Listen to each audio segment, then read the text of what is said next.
how did you I guess channel your character?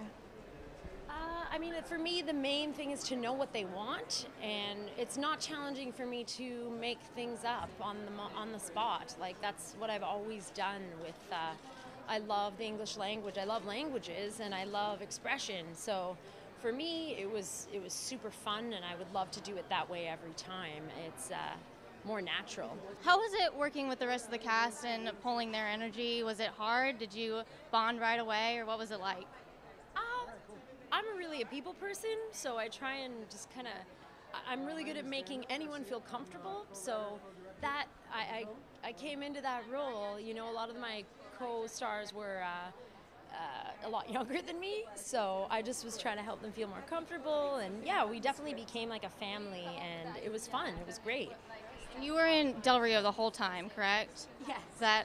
How was that? It was really challenging. It's weird because I had just, I was in New York at the time. I was staying in New York, and I'm from Montreal. Well, I'm from Canada, and I live in Montreal. And it was, you know, you can't walk around at night. You can't be like, okay, I'm going to go for a walk now. It's a border town that has gone through a lot of changes, and it was weird, yeah. It was challenging. With that, how do you set up a movie like you all did? What's the filming like, the stage setup? If you're in a town that's not really a town that's, you know, set up for films. Well, I mean, we use that as the backdrop, so it's actually perfect for a backdrop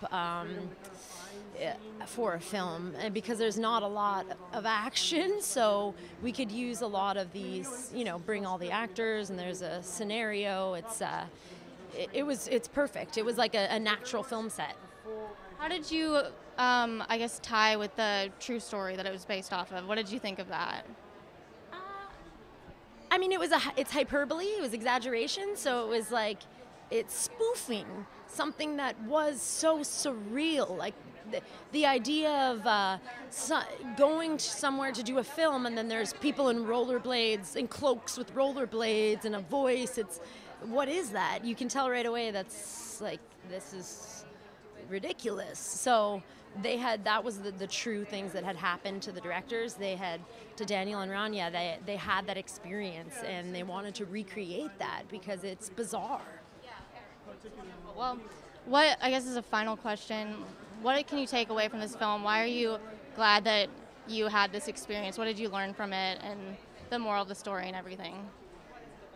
For me, what I want to do with film is really mirror to people, humans, how, like, our psychosis, but also our sensitivity and our beauty. And I love the idea of being able to see a character go through things, and not in a fake way, but in a real way. So it's to kind of tell a story that teaches people, that people feel something and then they learn something from it, and they awaken. So that's, for me, why I do film, and that was the experience, is that it's a teaching and sharing something intimate. Even though it wasn't me, it was sharing someone's vulnerability and their flaws, and it's, I think, you know, really healing.